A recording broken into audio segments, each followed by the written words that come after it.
Rajinikanth range ఎలా పెరుగుతూ వెళ్తుందో చెప్పడానికి ఈ క్రింది లెక్కలు చాలేము.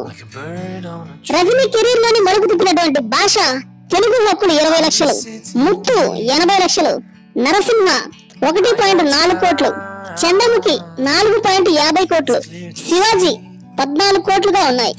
కానీ తర్వాత వచ్చినటువంటి తమిళ బిగ్గెస్ట్ డైరెక్టర్ శంకర్ డైరెక్షన్ లో వచ్చినటువంటి రోబో తెలుగు హక్కులు 22 కోట్లకు అమ్ముడవడం తీవ్ర సంచలనానికి కేంద్ర బిందువైంది. ఈ సినిమాని బయ్యర్లకు లాభాలు తెచ్చిపెట్టాయి.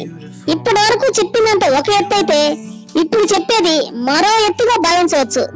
రజనీ శంకర్ల కాంబినేషన్ లో రాబోతున్నటువంటి రోబో సీక్వెల్ 2.0 సంచలనాలకు మారుపేరుగా కనిపిస్తుంది. ఎందుకంటే ఈ మూవీ తెలుగు హక్కులు 45 నుంచి 60 కోట్లు కొనడానికి సిద్ధంగా ఉన్నారు బయ్యర్లు. రోబోని 400 కోట్లు వసూలు చేసిన నేపథ్యంలో బాహుబలి 2 లాంటి భారీ చిత్రం వసూళ్ల సునామీ అందరికి తెలిసిందే. కాబట్టి ఇప్పుడు భారీ చిత్రాలకు కూడా రేట్లు అతి భారీ స్థాయిలో పెరిగాయని చెప్పొచ్చు. బాహుబలి 2 కి ఉన్నంతటి హైప్ రోబో 2.0 వెర్షన్ కూడా ఉండడం ఇక్కడ సూపర్ స్టార్ రజనీకాంత్ కి సూపర్ గా కలిసి వచ్చే విషయంగా కనిపిస్తుంది. ఈ చిత్రం కూడా 1000 కోట్లు ఈజీగా క్రాస్ చేసి దనడంలో కూడా పెద్దగా ఆశ్చర్యపోవాల్సిన అవసరం అయితే లేదేమో.